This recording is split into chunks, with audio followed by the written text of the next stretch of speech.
औलाद चाहे जितनी भी खराब हो, लेकिन माँ बाप के लिए औलाद कभी भी खराब हो ही नहीं सकता। आज की जो सच्ची घटना मैं आपको सुनाने जा रहा हूँ, इस सच्ची घटना में भी कुछ ऐसा ही होता है कि एक लड़की अपनी ख्वाहिशों के लिए अपनों को छोड़कर, अपने माँ बाप को छोड़कर, अपने परिवार को छोड़कर बहुत दूर चली जाती है। इतनी दूर जिस पे नज़र न रखी जा सके। लेकिन वक्त धीरे धीरे करके बहुत लंबा गुजर जाता है और माँ बाप की बात उस बेटी से हो ही नहीं पाती। माँ अपनी बेटी को लेकर तरह तरह की ख्वाब देख रही थी, सपने देख रही थी।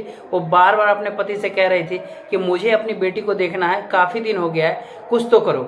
पापा कहते हैं कि वो अपनी मर्जी से गई है, उसे वापस लाने की कोई मतलब ही नहीं होता। लेकिन माँ का ममता अपनी बेटी को बार बार देखने की ख्वाहिश जो पाली हुई थी, बाप निकल पड़ता है अपनी बेटी की तलाश में। बेटी मिल तो जाती है, लेकिन जिस रूप में मिलती है उस रूप में उसके पापा ने, उसके परिवार ने, उसके रिश्तेदारों ने कभी नहीं कल्पना नहीं की थी।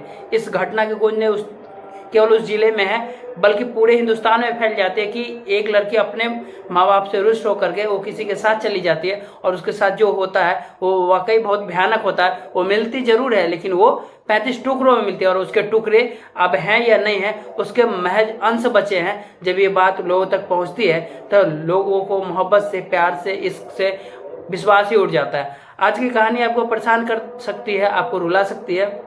आदाब, नमस्कार, सत श्री अकाल। मैं हूं जितेंद्र कुमार। आज की जो मैं सच्ची घटना आपको सुनाने जा रहा हूं, ये सच्ची घटना है राष्ट्रीय राजधानी क्षेत्र मेहरौली का एक इलाका है छतरपुर। दरअसल यहाँ का D93/1 एक फ्लैट है।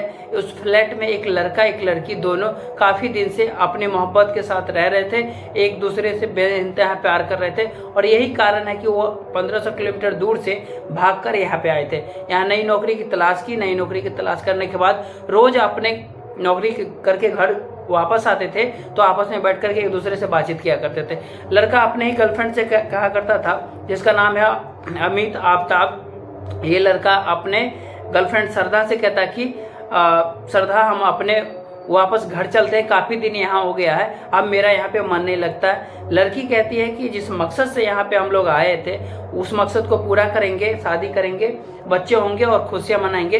दोनों आपस में इस तरह से बातचीत कर रहे थे और आपस में बातचीत करते करते कब झगड़े में तब्दील हो जाता है वो पता ही नहीं चलता। वो लड़का अपनी लड़की श्रद्धा का गला पकड़ लेता है और गला पकड़ के उसको टाइट से जो पकड़ता है उसको पता ही नहीं चलता कि उसका गला कब दब गया और कब वो मर गई।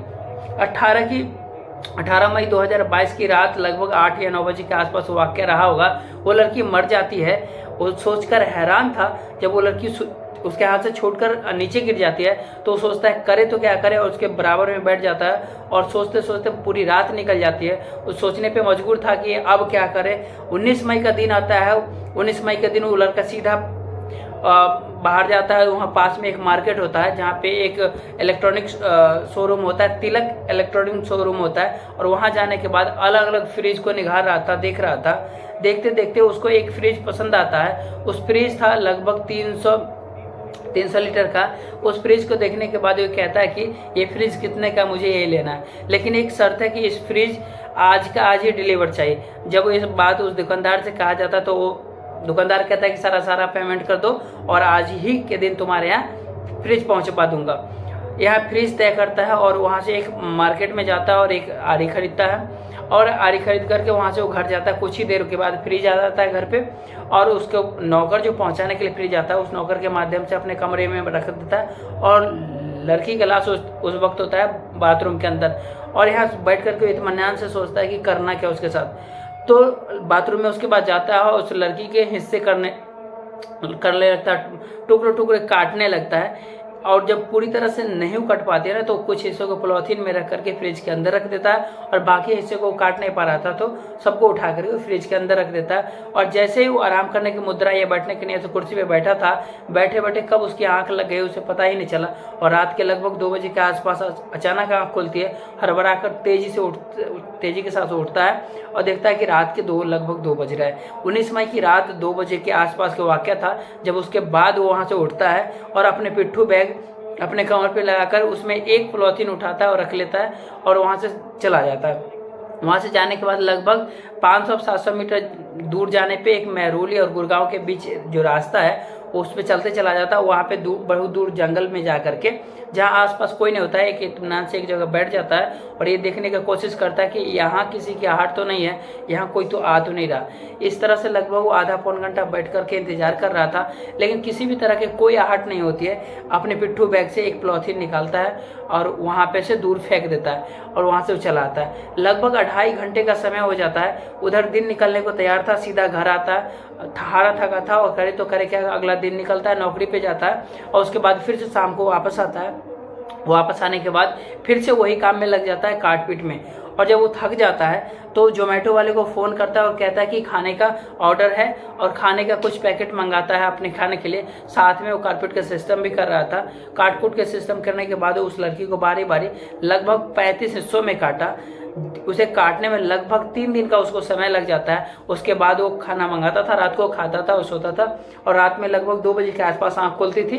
इस बार उसने इस इलाके को नहीं चुना बल्कि दूसरे इलाका को चुना। उस पिट्ठू बैग में वो उसका छोटा टुकड़ा लेकर के चलता चला जाता है और इसी तरह से एक एक दिन करके 18 दिन बीत जाता है और 35 टुकड़ों को दिल्ली के अलग अलग इलाकों में फेंक कर वो इत्मीनान से सो जाता है और अपनी नौकरी करने लगता है।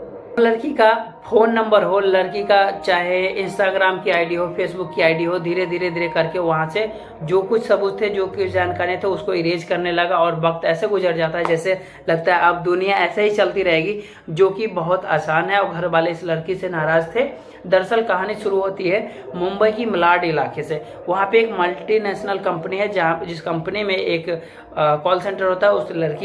ये लड़की जो 26 वर्ष की लगभग उम्र थी, ये सरदा वागार इसके नाम होती है और यहाँ पे ये जॉब करती थी। इस लड़की की दोस्ती होती है आफ्ताब से। आफ्ताब अमीन पुणे वाला से दोस्ती होती है। ये दोस्ती कब दोनों के प्यार में बदल जाता है और ये पता ही नहीं चलता है। एक दिन लड़की अपने पापा से कहता है कि पालघर इलाके में जो रहते हैं कि पापा हमें आफ्ताब से बहुत ज़्यादा प्यार हो गया है और मैं उससे शादी करना चाहूँ। जब पिताजी को ये बात पता चलता है तो नाराज़ हो जाते हैं और कहते हैं बेटा ना तो इस रिश्ते को समाज इजाज़त देगा, न इस रिश्ते को परिवार का सदस्य इजाज़त देगा, इसलिए शादी करना बिल्कुल ठीक नहीं है। तुम्हारी दोस्ती है वहाँ तक ठीक है, लेकिन शादी मत करना, शादी करोगी तो बहुत ज़्यादा परेशान रहोगी। लड़की जिद पारी हुई थी, अपने माँ बाप के खिलाफ जाते हुए उसने कहा कि मैं शादी करूंगी तो केवल आफ्ताब से ही करूंगी, किसी से कुछ करना ही नहीं है। और लड़की अपने घर छोड़ती है और घर छोड़ने के बाद मलाड में रहने लगती है।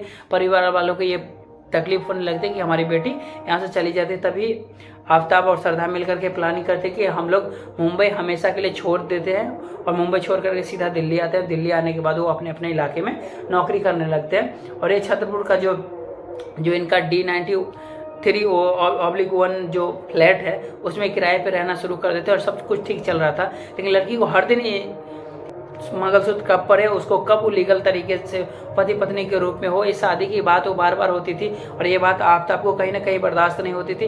उसे लगता कि उसने जो फैसला लिया शायद वो गलत है। कह सकते हैं कि उस लड़की से उस लड़के का पूरी तरह से मन भर गया था। उसने सोचा कि अब यहाँ से चलते हैं और नए किसी नए शिकार की तलाश में लगते हैं। शायद कुछ इसी तरह से बात रही होगी। उस लड़की की शादी करने का फैसला को पूरी तरह से पोस्टपोन कर दिया और उसने जब इन दोनों में आपस में इसी बात को लेकर के आए दिन झगड़ा रहता था, फसाद रहता था, तो झगड़ा फसाद का कब उसकी मौत के कारण बन गया उसको पता ही नहीं चला। इधर इस लड़की की श्रद्धा की माँ बेइंतहा परेशान थी अपने बेटी को लेकर के। बार बार अपने पति को कहती थी कि 5 महीने की वक्त हो गया। जब भी लक्ष्मण से बात करता तो लक्ष्मण कोई सूचना ही नहीं देता, जबकि लक्ष्मण और श्रद्धा एक दूसरे के क्लासमेट थे और एक दूसरे के साथ पढ़ते थे। सोशल मीडिया हो या अन्य किसी प्लेटफॉर्म पे हो, कहीं भी लक्ष्मण से जो बात होती थी तो लक्ष्मण से एक दूसरे से श्रद्धा और लक्ष्मण बात किया करते थे।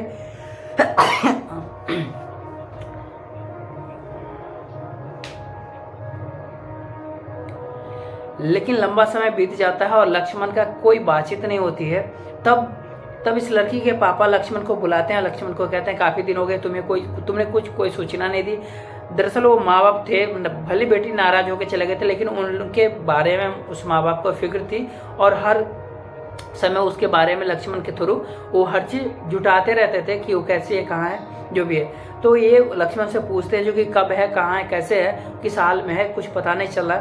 तो 8 नवंबर 2022 को दिल्ली जाते हैं उनके पिताजी और वहाँ आकर के वो बताते हैं महरौली थाने में कि उनकी बेटी के साथ अपहरण हुआ है और उनके साथ कुछ ना कुछ आपराधिक वारदात हुआ है जो उनके बारे में कुछ पता ही नहीं चल पा रहा है। जब वो कमरे में जो यहाँ पे किराए में रहते तो वहाँ पे जाते हैं तो वहाँ पे भी वो नहीं रहती है, ताला लगा होता है। पुलिस वाले इस मामले को जांच में जब जुट जाते हैं, सर्विलांस की टीम जब होती है, सर्विलांस की टीम ने इस आफ्ताब के नंबर को कॉल ट्रेसिंग पे लगाता है और आखिरकार 12 नंबर को पुलिस को सफलता मिल जाती है। आफ्ताब पकड़ा जाता है। जब आफ्ताब पकड़ा जाता है तो पूरे कत्ल की कहानी जब वो अपने मुख से बयां करता है तो पुलिस वाले सुनकर हैरान हो जाते हैं। जब ये बात मीडिया के माध्यम से दुनिया को पता चलती है तो लोग भी हैरान थे कि एक व्यक्ति जो एक लड़की से प्यार करता है और प्यार का अंजाम कुछ इस तरह से देता है, उस तरह से 35 हिस्से में बांट देता है, टुकड़ों में कर देता है।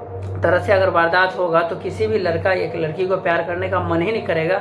इस घटना को सुनाने का उद्देश्य किसी का दिल दुखाना नहीं, किसी को परेशान करना नहीं, आपको सचेत करना है। प्यार मोहब्बत जो भी किसी को जोर जबरदस्ती कुछ नहीं होता, खुद ही होता है। कौन कब कहाँ प्यारा लगने लगे, कौन कब किसको भा जाए कुछ कह नहीं सकते, लेकिन कम से कम जब प्यार हो तो सोच समझ के करना चाहिए। कम से कम जो पुराने बुजुर्ग लोग कहते थे कि अपनों के बीच रहना चाहिए, अपनों के बीच जाना चाहिए, इस चीज़ का बेहद ख्याल रखा जाना चाहिए। और अगर कुछ लोग ख्याल नहीं रखते हैं माँ बाप के, जो कि फैसले होते हैं जो इनके विपरीत जाते हैं, उनका अंजाम भी कुछ इसी तरह होता है जैसे इस श्रद्धा के साथ हुआ। उसके 35 टुकड़ों में बांट दिया गया और शरीर के अलग अलग हिस्सों को जंगलों में फेंका। जब पुलिस वालों ने इस हिस्सों को तलाश करना शुरू किया तो कुछ अंश मिलते हैं जिनसे पता चलता है कि उसे वाकई बहुत टुकड़े में बांटा गया था। पुलिस वाले इस कुछ भी कहने की स्थिति में नहीं है, मामले की जाँच चल रही है। उनका कहना है कि कम से कम समय में चार्जशीट लगाकर आरोपी को विरुद्ध कार्रवाई की जाएगी और ऐसी कार्रवाई की जाएगी जिससे समाज में एक मिसाल कायम हो सके, लोगों को बताया जा सके कि बुरे काम करने वालों के साथ बुरा ही अंजाम होता है। धन्यवाद।